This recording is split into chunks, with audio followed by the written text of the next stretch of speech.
자, 우리 2025년 우리 8월 마지막 날인데요. 우리 욥에게 말씀하시다 마지막 시간입니다. 마지막 시간 욥에게 말씀하시다 8번째 시간입니다. 욥이 대답하다라는 제목으로 여러분과 말씀 나누려고 합니다. 우리 욥기 42장 1절에서 6절 말씀 한번 찾아보시겠습니다. 욥기 42장 1절에서 6절입니다. 욥기 42장 1절에서 6절 욥에게 말씀하시다 8번째 마지막 시간입니다. 우리 함께 욥기 42장 1절에서 6절 같이 한번 천천히 읽어보시겠습니다. 시작.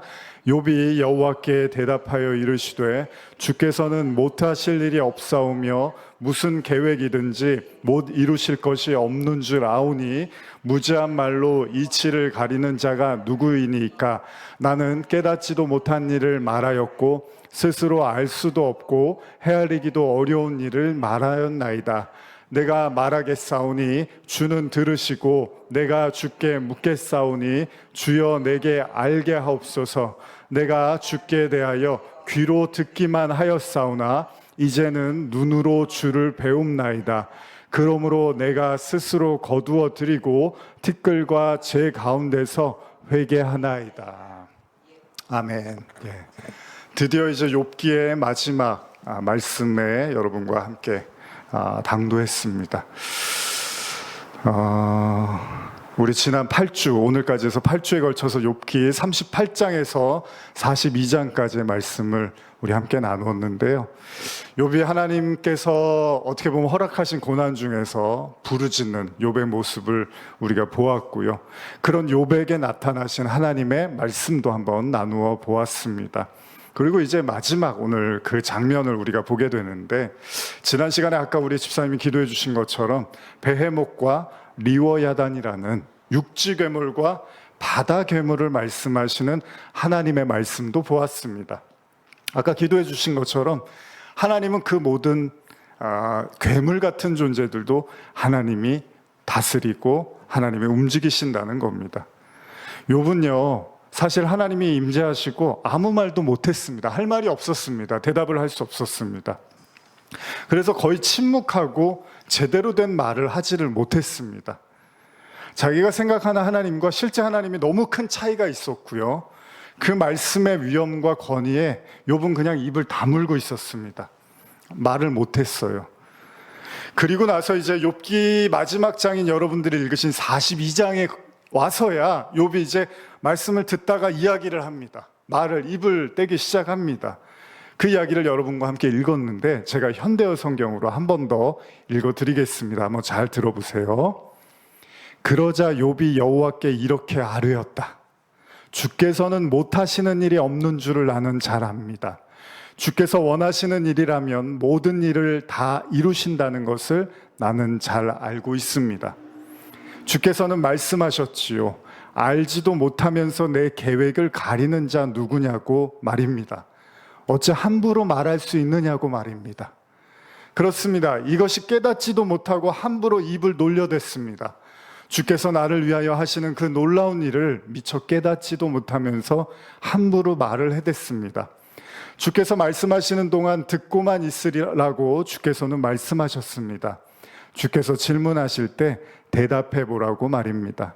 전에는 내가 소문으로만 듣던 주님에 대해서 들어왔습니다만 이제는 두 눈으로 주님을 똑똑히 배우고 있군요. 이렇게 내가 꿇어 엎드립니다. 먼지 바닥 위에 앉아 죄를 뒤집어 쓰고 회개합니다. 하나님의 말씀을 들은 욥이요, 뭐라고 하냐면 내가 너무 스스로 무지한 사람이라는 걸 알았고 이 입을 함부로 놀릴 수 없는 사람이라는 것도 알았습니다라고 고백을 합니다. 놀라운 사실은요, 욥이 자신의 처지를 인정함과 동시에 한 가지 고백을 하는데 그게 뭐냐면 42장 2절의 말씀입니다. 이 42장 2절을 한번 읽어볼까요? 욥이 하나님께 입을 열자마자 한 이야기 중에 하나입니다. 시작. 주께서는 못하실 일이 없사오며 무슨 계획이든지 못 이루실 것이 없는 줄 아오니. 이게 욥이요, 입을 떼자마자 하나님께 한 이야기입니다. 가장 직접적인 욥의 고백이기도 한데 그게 뭐냐면 하나님은 못하실 일이 없대요. 우리 지난주에 전능하신 나의 주 하나님 찬양할 때 능치 못하실 일이 없다라는 찬양했잖아요. 하나님이 능치 못하실 일이 없대요. 이거 믿으시나요, 여러분? 믿으시나요? 믿으시나요? 아멘. 예, 믿으시면 사실 우리 마음이 한결 편해지겠죠. 욥이 제일 먼저 한 얘기가 왜 이 고통받는 내내 자신을 돕지 않으셨기 때문에 하나님이 무능하고 힘이 없고 이런 분으로 생각을 했는데, 그래서 욥이 하나님께 굉장히 실망을 많이 했잖아요. 왜 안 도와주시지? 그런데 실상 욥이 하나님을 만나고 나서 자신에게 찾아왔던 그 모든 고난이나 그 아픔들이 하나님의 계획의 일부라는 걸 알게 됐습니다. 나아가서 그 고난을 멈출 수도 있고 그 고난을 제어하고 통치하시는 분도 하나님이라는 사실도 알게 됐습니다. 자, 쉽지 않은 깨달음입니다. 욥에게는. 우리가 고통 중에 있으면 사실 쉽게 인정하기가 어려운 부분이에요. 그런데도 불구하고 욥이 어쨌든 깨달았어요. 하나님이 능치 못함이 없다는 거예요. 이게 욥이요, 고난받기 이전에는 잘 못 믿었는데 고난을 받고 나서 믿게 됐다라는 겁니다. 하나님이 능치 못하실 일이 없다라는 겁니다. 여러분들이요, 어떤 의미에서 고난이 깊어질수록 여러분들이 한 가지를 깨닫게 되는데, 하나님이 능치 못하실 일이 없다는 걸 알게 된다는 거예요. 이게 아이러니하잖아요, 여러분. 고난을 당하면 하나님이 왜 안 도와주시지 이렇게 생각이 가야 되잖아요. 여러분, 지금 욥이요, 고난이 어떤 게 해결된 게 아니에요. 재산도 여전히 없고요, 가족도 다 죽었고요, 아내도 도망갔고요, 몸도 아파요. 근데 뭘 능치 못하심이 없다고 고백을 합니까? 그런데 이게 신앙이라는 거예요. 모든 걸 다 잃고 망가졌는데 하나님을 만나보니까 하나님은 내가 알던 그런 하나님이 아니라는 걸 알게 되더라는 겁니다. 이게 여러분 고난의 묘미고요. 여러분들과 제가 신앙이 깊어지면요, 정말 고통 중에, 괴로움 중에서도 그 하나님의 진가를 알게 된다는 거죠. 그래서 희한하지 않습니까, 여러분? 뭐가 해결된 게 없는데. 그러니까 옆에서 친구들이 보면 뭐라 그러겠습니까? 아니, 너가 뭐가 달라졌는데 지금 네가 하나님을 찬양하는 말을 하니? 이럴 수 있잖아요. 근데 그게 아니라는 거예요. 왜 그러냐면요, 내 마음이 바뀌었어요. 아무것도 바뀐 게 없는데 내 마음이 바뀌어버린 거예요. 어르신들도 가끔 그런 말씀들 하시고 하는데, 이 마음 하나가 바뀌면 세상이 달라 보이다, 뭐 이런 얘기 하시는 분들 계시잖아요. 욥이요, 믿음과 신앙, 그 마음이 바뀌니까 사실 자기한테는 현실적으로 아무것도 달라진 게 없는데, 아니야, 하나님은 능치 못하심이 없어, 이런 고백을 하더라는 거예요. 이겁니다, 여러분, 이거. 그래서요, 여러분과 제가 뭐 가난함 가운데 있더라도, 약함 가운데 있더라도, 병 중에 있더라도요, 이걸 충분히 하나님은 깨닫게 하실 수가 있다는 거예요. 병이 나야지, 부유해져야지, 뭔가 뭐 보여지는 부흥이 있어야지. 아니에요, 여러분. 그렇지 않아도 그들의 마음속에 그 하나님이 주시는 그 깨달음, 그 진리가 있으면 놀랍게도 하나님을 찬양하게 되더라는 겁니다. 그게 바울과 실라가 감옥에서 찬양하고 기도했더니 옥문이 열리는 그런 내용으로도 우리가 보았죠. 자, 고린도후서 1장 8절에서 10절인데, 이거 제가 PPT로 준비를 했나요? 잠깐만. 예, 제가 깜빡하고 준비를 안 한 것 같습니다. 제가 한번 읽어드릴게요. 고린도후서 1장 8절에서 10절입니다. 한번 잘 들어보세요. 형제들아, 우리가 아시아에서 당한 환난을 너희가 모르기를 원하지 아니하노니, 힘에 겹도록 심한 고난을 당하여 살 소망까지 끊어지고, 우리는 우리 자신이 사형 선고를 받은 줄 알았으니 이는 우리로 자기를 의지하지 말고 오직 죽은 자를 다시 살리시는 하나님만 의지하게 하려 하심이라. 그가 이같이 큰 사망에서 우리를 건지셨고 또 건질 것이며 이후에도 건지시기를 그에게 바라노라. 자, 제가 자주 여러분들께 읽어드리는 본문 중에 하나입니다. 우리가 예전에 사단의 가시를 욥기를 통해서 나누었는데, 이 말씀도 바울이 했던 고백 중에 제가 가끔 여러분과 나누는 고백인데, 왜 이 말씀을 제가 나누냐 하면요, 바울이 믿음이 좋고 하나님과 교통하는 사람인데 전도도 잘하고 선교에 아주 최고봉이잖아요. 그런 바울이 굉장히 나약한 고백을 합니다. 그런 나약한 고백을 하면서 너무 힘들었다는 얘기를 해요. 쉽게 말하면 아주 깊은 시험에 들었다는 고백을 합니다. 그걸 제가 현대어로 고린도후서 1장 8절 9절을 한번 읽어드릴게요. 더 사랑하는 형제들이여, 우리가 아시아에서 겪은 환난이 어떤 것이었는지를 꼭 알아두기를 바랍니다. 우리는 모진 박해와 고통을 견디어내지 못하여 끝까지 살아남을 희망도 잃어버리고 말았습니다. 우리는 죽음을 각오하고 있었고 우리 자신이 아무것도 할 수 없는 무기력한 존재라는 것을 절감했습니다. 이게 바울의 고백입니다, 여러분. 바울이 굳이 고린도서 말씀에 자신의 괴로웠던 과거를 쓰고 있습니다.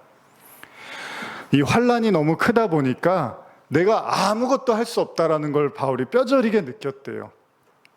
마치 지금의 욥처럼요. 바울도 그런 상황에 놓였던 것 같습니다. 그래서 어떤 생각까지 했냐면 이제 그냥 죽는 일만 나에게 남았구나라고 생각을 했대요. 그만큼 바울이 힘들었다는 얘기고 믿음으로도 극복이 안 됐다는 얘기입니다.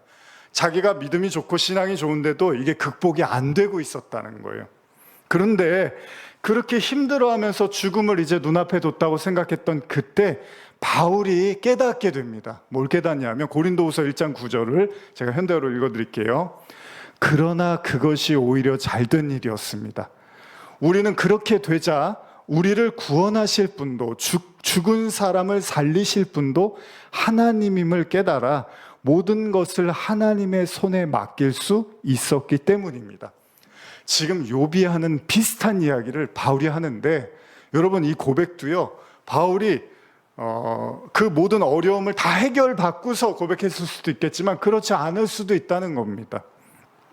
우리가 고난과 관련된 이야기를 할 때요, 종종 여러분께 제가 언급드리는 구절이기도 하지만 이 말씀을 한번 잘 생각해 보면요, 이 최고의 믿음을 가졌던 바울이요, 그 바울이 환난을 겪었는데 너무 힘들다 보니까 하나님이 그냥 여기서 죽이려고 하시나 보다라는 생각까지 했던 거예요. 그래서 나는 이렇게 고통받다가 여기서 생을 마칠 줄 그럴 것 같다라는 생각을 했는데, 근데 나중에 보니까 하나님이 이 고통 속에서도 무언가를 나에게 깨닫게 하시기를 원했다는 거잖아요. 그건 뭐였죠? 다름 아닌 어떤 상황에서도 하나님께 모든 걸 맡기라는 사실을 바울이 그 모진 박해와 시련 속에서 깨달았다는 거예요. 제가 이런 말씀을 드리면 여러분들이 식상하게 들으실 수도 있는데, 제가 이런 말씀을 들으면 사람들은 어떤 생각을 하냐면 하나님이 그렇게 하신 게 아니라, 그러니까 바울이 고난을 받은 게 하나님이 바울에게 고난을 허락하신 게 아니라 하도 사람들이 악하니까 바울이 핍박을 받은 거 아닌가, 이런 생각을 할 수 있어요. 그러니까 이게 하나님하고 무관한 거다. 복음을 전하고 예수를 전하니까 사람들이 너무 그걸 싫어하니까 바울을 이렇게 힘들게 해서 죽이려고 했다. 이게 하나님하고 무슨 상관이냐라고 생각할 수 있는데, 근데 여러분 잘 생각해 보세요. 여러분, 바울이 감옥에 갇혔을 때가 있습니다. 그렇죠? 바울과 실라가 감옥에 갇혔죠? 자, 그러면 어떻죠? 복음 전하는 걸 싫어서 사람들이 감옥에 가두었단 말이에요. 더 이상 복음을 못 전하게. 근데 하나님이 어떻게 하셨죠? 기도를 했더니 감옥문을 그냥 열어주셨습니다. 무슨 얘기죠? 하나님이 의지가 있으면요, 저나 여러분들이나 뭐 바울도 마찬가지, 욥도 마찬가지고 언제든지 위기에서 구출해 줄 수가 있다는 얘기잖아요. 바울이 지금 사람들이 하도 악해서 고난을 당하는 거, 그것만이 아니라 하나님이 지금 욥처럼 바울에게도 고난을 허락하셨다는 거잖아요. 그러면 바울을 그 모진 시련 속에서 견디게 하신 이유가 있었다는 거예요. 하나님이 굳이 안 도와주시고요, 굳이 꺼내주지 않고 그 괴로움을 겪게 하신 이유가 있었는데, 그게 뭐였냐 하면 바울의 마음속에 믿음이 있기는 있지만 여전히 자기 자신을 의지하는 그 불신앙을 하나님이 아주 정교하게 타격하는 거죠. 네가 나를 믿는 거 알아. 네가 나를 의지하는 거 알아. 근데 네 마음속엔 아직도 너를 의지하는 마음이 더 크구나라는 걸 바울에게 깨닫게 하시려고 그렇게 힘든 고난을 허락하셨다고 바울이 고백을 하더라는 거예요. 그렇기 때문에 지금 욥이 말을 합니다. 하나 깨달았는데, 하나님께서 당신의 모든 백성들, 성도들에게 뜻하신 바가 있으면요, 하나님은 언제든지 하실 수가 있다는 거예요. 이게 욥이 깨달은 깊은 깨달음이라는 겁니다. 그럼 여기서 의문이 하나 생깁니다. 그러면요, 하나님이 욥에게요 이런 엄청난 고난을 허락하시면서 욥이 뭘 깨닫기를 원하셨을까요? 우리가 뭐 그동안 안 나눈 건 아니지만 이제 마무리하면서 도대체 이렇게까지 하시면서 하나님이 욥에게 뭘 알기를 원하셨을까요? 만약에 여러분들도 지금 저도 그렇고 알 수 없는 고난 때문에 힘들어한다면 하나님이 뒷짐지고서 나하고는 관련이 없는 고난이야, 그거는 네 주변 사람들이 못돼서 그런 거고 네가 잘못해서 그런 거야, 이런 분이 아니라면 이런 고난들을 허용하시는 하나님의 뜻이 있을 거 아니에요. 자, 그럼 욥은 도대체 이런 엄청난 고난의 마지막 순간에 뭐를 깨달아야 되는 걸까? 그걸 이제 여러분과 나눠보고 싶은데, 그 고백이 5절에 이어지고 있습니다. 5절 한번 읽어볼까요? 욥기 42장 5절입니다. 욥기 42장 5절입니다. 시작. 내가 주께 대하여 귀로 듣기만 하였사오나 이제는 눈으로 주를 배움니이다. 욥이 또 한 가지의 고백을 하는데, 자, 이 모든 시련을 겪고 나서 한 가지를 욥이 깨달았대요. 그게 뭐냐 하면 하나님에 대해서 그동안 귀로만 들었는데 이제는 눈으로 보았다는 거예요. 하나님을 눈으로 봤다는 고백을 합니다. 현대어에서는 뭐라고 하냐면요, 소문으로만 주님을 들었는데 지금은 제가 두 눈 똑똑히 주님을 봅니다라고 번역을 하고 있습니다. 그럼 한번 생각해 보세요, 여러분. 욥이 어떤 사람이었죠? 욥기 1장에 보면 의인이었습니다. 최고의 의인이었고 욥을 따라올 사람이 없는 사람처럼 선한 사람이었다고 하는데, 그런 욥인데도 뭐라고 지금 고백을 하냐면 그동안은 내가 주님을 소문으로 들었대요. 귀로만 들었고 사람들이 얘기하고 그런 가르치는 가르침으로만 들었는데 이제는 내 눈으로 하나님을 봤다라고 이야기를 하는 거죠. 그러니까 대단한 의인이었는데도 욥은 하나님에 대해서 잘 모르고 있었다는 이야기이기도 합니다. 그러니까 직접 하나님을 만난 적은 없었다는 얘기를 하고 있는 거죠. 이 부분을 제가 한번 주석으로 한번 보았더니 읽어드릴게요. 주석을 내가 귀로만 들었다라는 이 내용들을 한번 읽어드릴게요. 잘 들어보세요. 직역하면 내 귀에 들린 소식에 의하여, 이렇게 직역을 하는데, 즉 지금까지는 종교적 전통이나 조상들의 가르침 등의 외적인 요인으로서만 주께 대한 것을 들어서 알고 있었다는 거다. 그러니까 그냥 주변 이야기만 들었던 거예요. 따라서 그것은 매우 불완전하고 관념적이고 가상적이었다는 것이다. 그렇기 때문에 욥은 친구들의 주장에 쉽게 동조할 수 없었고, 더욱이 세상을 다스리시는 하나님의 섭리가 불이한 면이 있다고 단언하였던 것이다. 그러나 이제 하나님의 직접적인 계시를 통하여 그의 영광과 능력과 권세가 어떠한 것인가를 피부 깊숙이 깨닫는다. 이것은 하나님과의 대화를 통해서 욥의 영안이 열리고 영적인 눈이 열리고 그분의 위대한 주권과 놀라운 섭리에 대해서 새삼 알게 되었다는 뜻이다. 이게 뭐냐면요, 여러분, 예수님이 세상에 오실 때 요한복음 1장에 보면 이 세상이 어둠으로 가득했다 그러거든요. 여러분, 세상이 어두운가요? 안 어둡잖아요. 그게 뭐냐면 모든 사람이 눈을 감고 있었다는 얘기입니다. 우리가 눈뜬 장님이라는 말을 하잖아요. 눈은 다 뜨고 있는데 진짜를 못 보고 있는 거예요. 그래서 예수님이 눈 감은 사람을 이렇게 눈 뜨게 해주는 그런 기적도 하시는 이유가 우리 얘기하는 겁니다. 우리가 다 장님처럼 앞을 못 보고 있는데 예수님이 눈을 뜨게 해주시는 거예요. 어쨌든 간에 모든 사람이 어두움 속에 있었대요. 그러니까 여러분과 저도 눈을 감고 살고 있다는 거예요. 그런데 예수님을 만난 사람들이 이제 눈을 뜨기 시작합니다. 그랬더니 그런 얘기를 해요. 그 바리새인들하고 유대인들이 우리가 왜 우리가 뭘 보지 못한다고 하느냐, 왜 우리를 눈 감았다고 하느냐, 예수님께 이렇게 어떻게 보면 까부는 거죠. 예수님이 그러는 거예요. 니들이 못 본다고 하면 내가 뜨게 해주면 그만인데 니들이 못 보고 있는데도 본다 그러면 내가 어떻게 해야 되냐, 이제 이런 말씀을 하시는 거예요. 교만을 이야기하시는 거죠. 예수님이 눈을 뜨게 하신 거예요. 그게 빛이라고 하는 거잖아요. 빛을 통해서 이제 눈을 뜨게 되는 건데, 그래서 사도 바울도 은혜를 받고 빛을 보자마자 제일 먼저 어떤 증상이 나오냐면 앞을 못 봅니다. 그리고 나서 나중에 눈을 뜨게 돼요. 그게 무슨 말이냐면 원래 사도 바울은 앞을 못 보는 사람이었다는 걸 성경이 보여주는 거예요. 욥기에서 지금 그런 얘기를 하는 거예요. 그동안 내가 의인인 줄 알았고 하나님이 나와 함께 하시고 나와 동행하시는 줄 알았는데 내가 하나도 못 보고 있었다는 걸 깨닫게 되고 동시에 눈을 뜨게 되는 거죠. 그래서 여러분, 눈을 뜬 사람이 하는 고백이 있어요. 그게 뭐냐면 영안이 열렸다고 하죠. 눈을 진짜 뜬 사람은 그 고백을 반드시 합니다. 내가 하나도 보고 있지 못했다는 걸 알게 돼요. 근데 이 고백을 안 하는 사람들은 그 뜬 눈을 그게 허투루 뜨고 있는 거예요.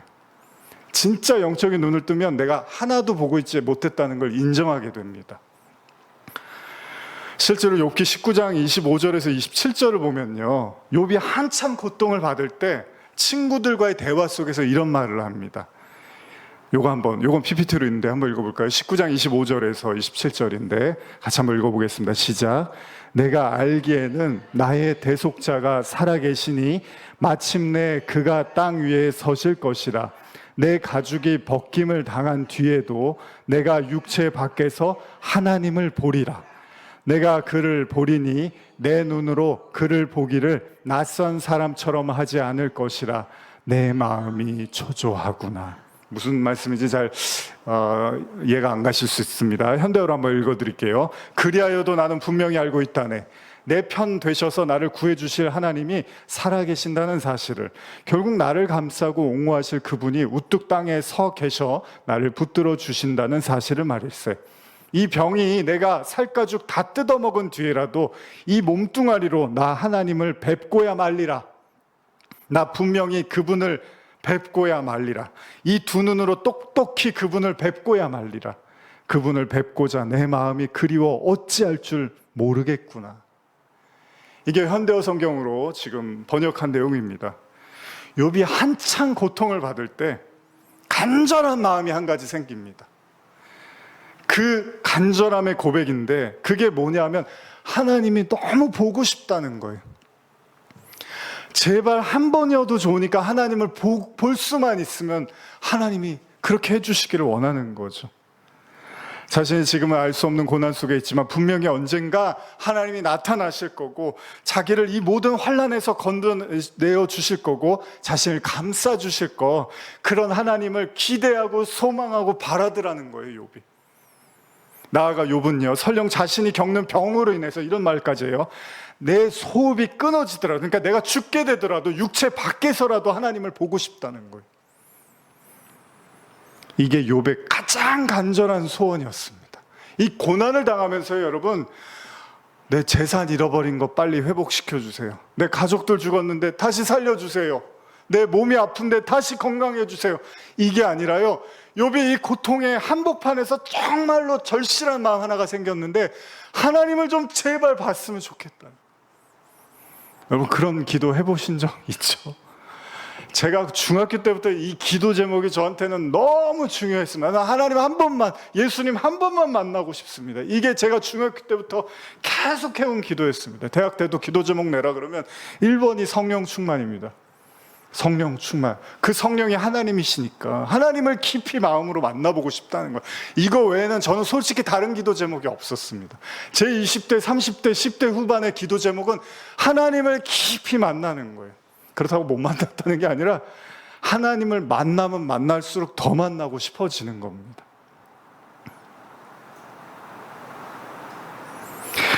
따지고 싶기도 하고 화를 내고 싶기도 하고 뭐든 다 좋으니까 하나님이 제발 나타나셨으면 좋겠다는 거예요. 직접 하나님을 내 눈으로 보고 싶다고 욥이 그렇게 간청하고 있습니다. 그런 욥이 진짜로 하나님을 보게 된 거예요. 여러분, 이거보다 더 큰 선물이 없습니다, 사실. 그러고 보면 욥기 1장을 시작하면서 하나님께 도리를 다한 사람이 욥이었습니다. 신앙인으로서 최선을 다했고요, 사람들에게 선행을 베풀었습니다. 그런데 욥이 이런 어려움, 모진 시련, 그때야 비로소 욥이 모든 기도 제목이 다 부질없어지고 하나만 남는데 그게 하나님 만나고 싶다는 거예요. 하나님이 도대체 누구고 살아계시면 정말 한 번이라도 그 얼굴을 보고 싶다는 겁니다. 여러분, 큰 문제 없이 평탄하고요, 안정되고 자식들 잘 되고요, 자신도 아내도 호의호식하면서 여행 다니고 즐겁게 살면은 그냥 하나님 찬양하고 예배 잘 드리고 굳이 하나님 찾을 필요가 없습니다. 충분히 잘 살고 있다고 여겼을 욥도 그랬을 거예요. 그런데 여러분, 자신의 생각으로는 도저히 빠져나올 수 없는 시련이 오니까 그제서야 욥이요, 하나로 기도 제목이 점철되어지는데 도대체 하나님이 누구냐는 거예요. 어떤 분이고 도대체 살아계시냐는 거예요. 그러면 한 번만 제발 나에게 나타나 달라고 욥이 말을 하더라는 겁니다. 그래서 욥기 16장 26절에 오죽하면 내 가죽이 벗김을 당한 뒤에도 내가 육체 밖에서 하나님을 보리라, 이렇게까지 고백을 하는 거예요. 죽어도 좋으니까 하나님을 보고 싶다는 거예요. 욥의 관심은 이제 하나님 만나는 것 외에는 다른 관심이 없다는 거예요. 다른 여유도 없습니다. 그냥 하나님을 보고 싶다는 거예요. 혹시 여러분들의 삶에도 그런 경험이 있으십니까? 너무 하나님이 만나고 싶어서 몸부림을 칩니다. 막 가슴을 치고, 저도 뭐 예전에 막 기도하면서 옷도 막 거의 찢어질 것처럼 막 흔들고 가슴을 치고 막 별짓을 다 했던 것 같습니다. 뭐 여러분들 여기서 뭐 또 대단한 신앙들 있으신 분들 계시잖아요. 도대체 그분이 누군가, 살아계신가, 꿈에라도 내 평생 한 번이라도 그분을 만날 수만 있다면 얼마나 좋을까, 그렇게 기도하고 기도했던 시절. 사람마다 다르겠지만요, 분명한 사실은 한 가지 있습니다. 그게 뭐냐면 하나님을 만나지 못한 사람은 있을 수 있어도요, 한 번만 하나님을 만난 사람은 없다는 거예요. 무슨 이야기인가 하면, 하나님을 찾다가 지쳐서 하나님 찾는 일을 포기하고 무뎌지고 그래서 잊혀지고 포기하는 신앙생활을 할 수는 있지만, 그렇게 해서 진정으로 하나님을 그냥 어렵다, 하나님을 안 만나주시는구나, 이렇게는 살 수 있어도요, 진짜 하나님을 만난 사람은 계속 하나님을 찾지 않고는 못 견딘다는 거예요. 저희 기도 제목은 뭔지 아십니까? 어제보다 오늘은 더 깊은 하나님을 만나는 게 제 기도 제목입니다. 하나님을 못 만나서 불확실성 속에서 기도하는 게 아니라, 하나님을 얼마나 크고 깊고 위대하십니까? 제가 어제 만난 하나님이 다인 줄 착각하면 안 되잖아요. 오늘 더 깊은 하나님을 만나야 되는 거죠. 내일은 더 깊은 하나님을 만나. 그게 동행이잖아요, 여러분. 그게 함께하는 거잖아요. 그게 제 기도 제목 중에 가장 중요한 기도 제목입니다. 누구의 말대로요, 맛있는 음식을 설명할 때 한 번도 안 먹은 사람은 있지만 한 번만 먹은 사람은 없다라는 말이 있는 것처럼, 지금 욥은요, 고난 중에 마음속 한켠에 수없이 울부짖으면서 제발 좀 자신에게 하나님이 나타나기를 제발 만나 주셨으면 하는 간청의 기도가 있습니다. 그리고 주님은 그런 욥의 마음을 보셨던 거죠. 우리는 시편의 말씀을 통해서도 이런 절절한 고백들을 보는데요, 한번 이거 같이 읽어볼까요? 시편 42편 1절에서 3절입니다. 시작. 하나님이여, 사슴이 시냇물을 찾기에 갈급함같이 내 영혼이 주를 찾기에 갈급하나이다. 내 영혼이 하나님 곧 살아계시는 하나님을 갈망하나니 내가 어느 때에 나아가서 하나님의 얼굴을 배울까? 사람들이 종일 내게 하는 말이 내 하나님이 어디 있느뇨 하오니 내 눈물이 주야로 내 음식이 되었도다. 현대로 읽어드릴게요. 암사슴이 시원한 시냇물을 애달아 찾듯이 이 몸 주님 그리워하기를 그리워합니다. 그렇게 애달아 주님을 찾습니다. 살아계신 하나님, 주님이 그리워 이리도 애가 탑니다. 언제나 되어야 주님 앞에 이르러 주님의 얼굴을 배울 수 있을까요? 하루 종일 온종일 사람들이 나를 보고 한다는 소리가 네가 섬긴다는 그 하나님이 어디 있느냐 하오니 주님이여, 이것은 밤이고 낮이고 할 것 없이 밥 먹듯 눈물을 하염없이 흘립니다.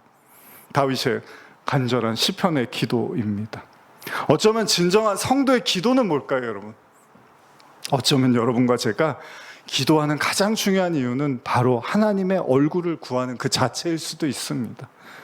너무 그분을 만나고 싶은 마음, 제가 여러분들에게 이렇게 막 일부러 부추기는 게 아니라, 여러분과 제가 신앙인이라면 그 하나님이 너무 만나고 싶어야 하는 게 당연한 거잖아요. 어쩌면 욥기의 이 두꺼운 고난의 이야기의 핵심이 뭐냐 하면요, 인생의 이유, 성도가 이 땅을 살아가는 이유가 다름 아닌 하나님을 찾고 만나고 보는 것이 가장 중요한 것이 아닐까 생각을 해봅니다.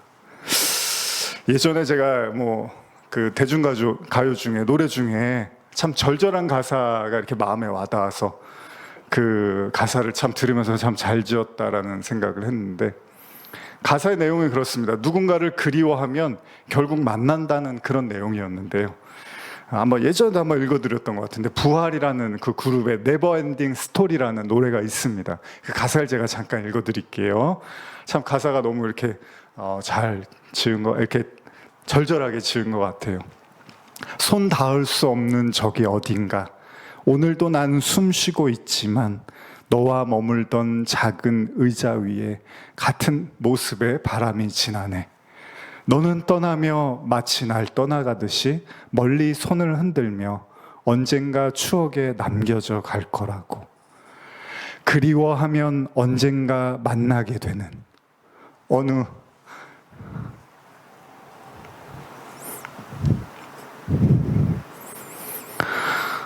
주책입니다. 제가 가사 읽으면서.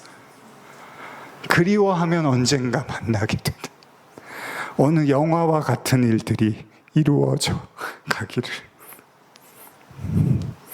힘겨워한 날에 너를 지킬 수 없었던 아름다운 시절 속에 머문 그대이기.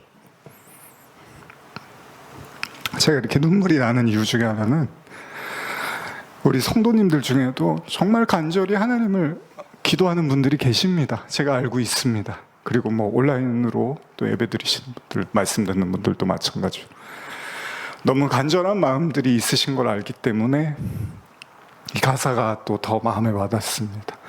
그리워하면 언젠가 만나게 되는 어느 영화와 같은 일들이 이루어져 가기를. 여러분들의 그 간절한 기도가 하나님께서 저와 여러분들에게 반드시 또 함께 해주시고 나타나 주시고 시원하게 우리 마음속에 그 은혜들을 베풀어 주시기를 바라는 마음이 있습니다. 욥의 간절했던 기도, 그 기도가 기도로 끝나지 않았습니다. 하나님이 드디어 욥을 만나 주셨습니다. 욥기 42장 6절 한번 읽어볼까요? 성경으로 함께 읽겠습니다. 욥기 42장 6절입니다. 시작. 그러므로 내가 스스로 거두어 드리고 티끌과 제 가운데서 회개하나이다. 자, 이제 마무리하면서 결론을 좀 내려고 하는데, 여러분 욥이 뭘 회개한 거죠? 여러분 욥이 뭘 잘못한 거죠? 갑자기 회개를 한대요. 이제 마무리라고 제가 뒷구절은 읽지 않을 건데, 욥이 뭘 잘못해서 고난받은 게 아니잖아요. 욥은 너무 억울할 정도로 착하게 살았는데, 이렇게 고난을 받고 나서 하나님을 만나고 갑자기 한다는 소리가 티끌과 재 가운데서 회개를 한대요. 그러니까 형식적인 회개도 아닙니다. 티끌과 재 가운데 회개한다는 건 정말로 진지하게 하나님 앞에 회개를 한다는 얘기입니다. 자, 욥이 이 정도로 고난받을 만큼의 잘못을 했습니까? 문제가 있었습니까? 아니잖아요. 그 욥이 뭘 회개했다는 얘기일까요, 여러분? 궁금하신가요? 저만 궁금한가요? 아니면 다 아시나요, 답을? 고민하다가 여러분과 이렇게 한번 말씀을 읽으면서 좀 마무리를 했으면 좋겠다는 생각을 해봤어요. 우리 출애굽기 20장 3절에서 5절 말씀인데, 여러분들이 잘 아시는 십계명의 말씀입니다. 한번 읽어보겠습니다. PPT로요. 시작. 너는 나 외에는 다른 신들을 내게 두지 말라. 너를 위하여 새긴 우상을 만들지 말고, 또 위로 하늘에 있는 것이나 아래로 땅에 있는 것이나 땅 아래 물속에 있는 것에 어떤 형상도 만들지 말며 그것들에게 절하지 말며 그것들을 섬기지 말라. 나 내 하나님 여호와는 질투하는 하나님인즉 나를 미워하는 자의 죄를 갚되 아버지로부터 아들에게로 3, 4대까지 이르게 하거니와. 하나님께서 십계명 주시면서 제일 중요한 게 나 외에는 다른 신을 섬기지 말고 다른 우상도 섬기지 말라고 분명히 말씀을 하셨습니다. 분명히 욥은 하나님을 섬기던 사람이 맞아요. 그럼에도 불구하고 제가 이 말씀을 읽어드린 건 그 다음에 있는 또 다른 말씀입니다. 계속 읽어보겠습니다. 출애굽기 20장 7절입니다. 시작. 너는 내 하나님 여호와의 이름을 망령되게 부르지 말라. 여호와는 그의 이름을 망령되게 부르는 자를 죄 없다 하지 아니하리라. 자, 여기서 망령되다라는 말을 한번 여러분과 나눠보고 마치려고 하는데, 우리가 망령되다 그러면 하나님을 욕하고 비난하고 그런 걸로 생각할 수 있잖아요. 근데 실제로 욥도요, 고난을 당하다 보니까 하나님께 너무 서운한 게 많고 화가 나고 불의하다는 생각까지 했으니 사실 욥의 마음에도 하나님에 대한 망령된 마음이 없다고는 볼 수 없겠죠. 어쨌든 간에 그 관점에서 이 말씀을 보면 이 망령되다라는 말의 원어를 한번 생각해 보고 싶어요. 이 샤우라는 말인데 이 망령되다라는 원어의 뜻을 보면 텅 비다, 공허하다, 헛되다, 허무하다, 허위, 이런 뜻을 가지고 있습니다. 이 샤우의 1차적인 의무가 공허, 허무라는 내용이라는 겁니다. 이제 제가 성경 사전을 한번 읽어드릴게요. 샤우의 1차적 의미가 공허, 허무라는 점은 아무도 거부할 수 없을 것이다. 그것은 물질적 혹은 도덕적으로 비실질적이고 비실제적이며 무가치한 어떤 것을 지칭한다. 그러므로 이것은 우상을 뜻하는 단어가 된다. 상규와 같은 증거는 다음 사실을 암시해 준다. 곧 여호와의 이름을 헛되게 거론한다는 것은 확실히 오늘날 우리가 이해하는 바에 신성 모독이라는 뜻을 함유하며 또한 여호와의 이름으로 거짓 맹세한다는 의미를 함축한다고 볼 수 있다. 한편으로는 또한 여호와의 이름을 가볍게 경솔하게 혹은 기계적으로 사용한다는 의미도 포함된다고 볼 수 있다. 이게 무슨 말이냐면요, 내가 하나님을 믿는다고 해놓고 안 믿는 것도 망령되이 일컫는다는 거죠. 하나님 기도를 열심히 하고서 그리고 나서 하나님을 안 믿어버리는 거, 헛되게 생각하는 거예요. 그냥 종교적 행동으로만 남겨두는 거. 나 교회 다녀, 예수 믿어, 근데 안 믿어 사실. 이게 다 하나님을 망령되이 일컫는 것이 될 수 있다는 겁니다. 무슨 이야기를 하냐 하면요, 욥이 뭘 회개했을까요, 여러분? 욥이 하나님을 만나고 뭘 깨달았죠? 자기가 알던 하나님이 아니었다는 거예요.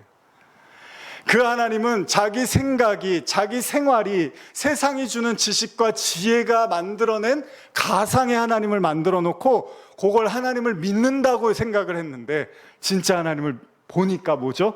하나님을 믿지도 않고 있었고 하나님이 누군지도 모르고 있었고 하나님이 어떤 분인지도 전혀 욥은 알지 못했다는 거예요.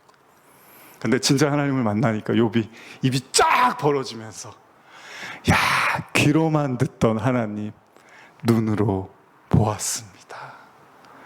이걸 구원이라고 하는 겁니다, 여러분. 이걸 회개라고 하는 겁니다. 교회를 오래 다니고 신앙생활을 오래 하고 이게 중요한 게 아니라 귀로만 듣던 하나님을 내가 눈으로 보았습니다. 내가 망령되이 하나님을 여지껏 불렀군요.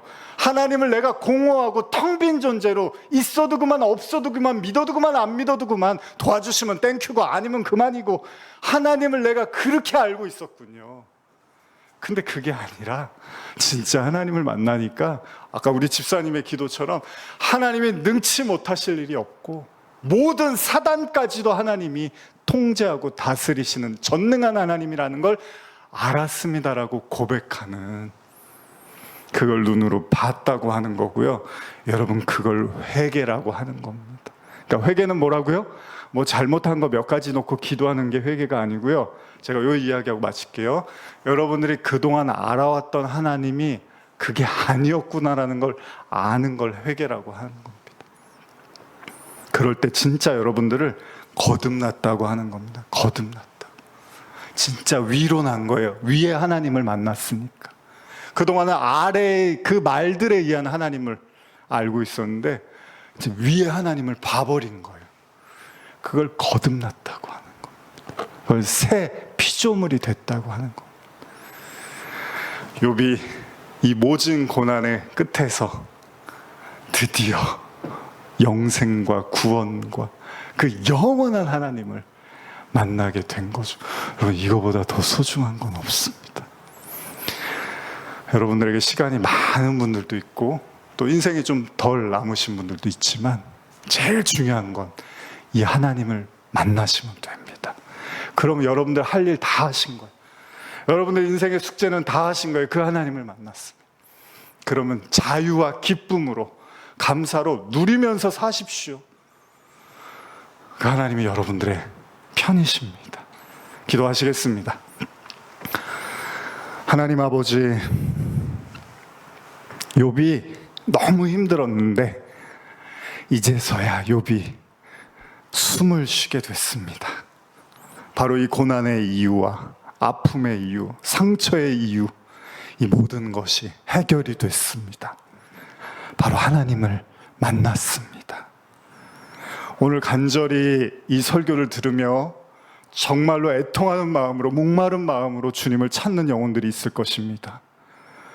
그리워하면 언젠가 만나게 되는 어느 영화처럼 그들의 간절함 가운데, 우리의 모든 간절함 속에 하나님 응답하여 주시고 임재하여 주셔서 그 풀리지 않았던 모든 것들이 주님 안에서 시원하게, 그 진리가 우리를 자유케 하고 행복하게 하고 기쁨과 감사의 삶으로 인도함을 경험하는 역사들이 있게 하여 주시옵소서. 감사드리며 예수님의 이름으로 기도합니다. 아멘.